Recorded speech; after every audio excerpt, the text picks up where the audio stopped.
Un mauvais début de rencontre. Pendant 20-25 minutes, on a été amorphe. Et puis le fait d'avoir pris le but et sur la petite coupure où il a fallu rebooster tout le monde, il y a eu une petite coupure, un arrêt par rapport à une blessure, je crois. On a pu se rapprocher des joueurs et les secouer un peu. On a senti beaucoup de mieux. Il y a les occasions pour revenir au score avant la mi-temps, une énorme.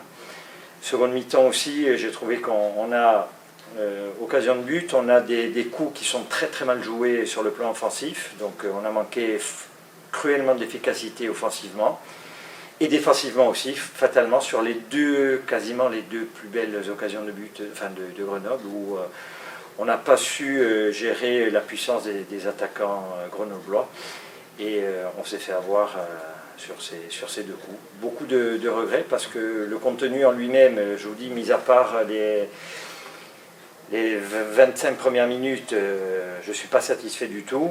Et derrière ça, on a senti quand même une volonté de revenir au score avec de la qualité dans le jeu. Malheureusement, il a manqué ces derniers gestes qui nous auraient au moins permis de revenir au score. Ça confirme un début de saison compliqué avec le contexte aussi sanitaire qui n'aide pas, avec pas de but marqué encore en plus. Oui, c'est vrai, effectivement.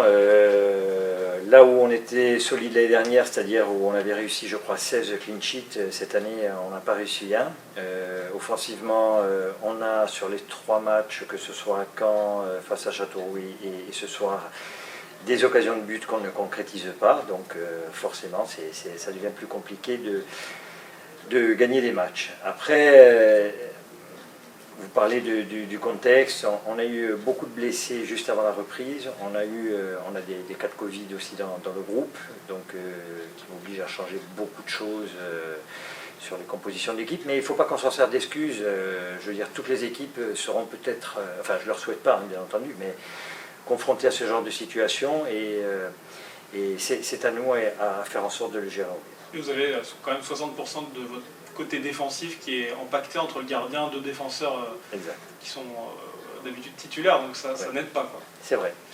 Mais à partir du moment où on fait partie d'un groupe professionnel, on doit se montrer à la hauteur des attentes du staff. Donc maintenant il y a Sochaux qui arrive, c'est encore là à domicile, il va falloir retrouver enfin le chemin défilé. On aura le bonheur de pouvoir jouer véritablement chez nous, sur notre terrain, puisque nos voisins et amis du Gazélec nous avaient prêté leur pelouse, mais là on aura la nôtre, donc on espère qu'on pourra offrir notre première victoire à nos supporters. Vous étiez venu gagner 1-0 l'année dernière ici au Stade des Alpes, aujourd'hui c'est une défaite 2-0. Qu'est-ce que vous pouvez faire comme analyse au niveau de la progression de l'adversaire que vous avez eu en face de vous, de Grenoble, dans le championnat Ligue 2? Difficile parce que bon, on les a joués une fois l'année dernière. Là, on a regardé les premiers matchs de la saison. Il y a beaucoup de mouvements dans cette équipe. Il y a de la qualité technique, il y a de la puissance devant. Je pense que c'est des atouts intéressants pour un coach quant à ce championnat de Ligue.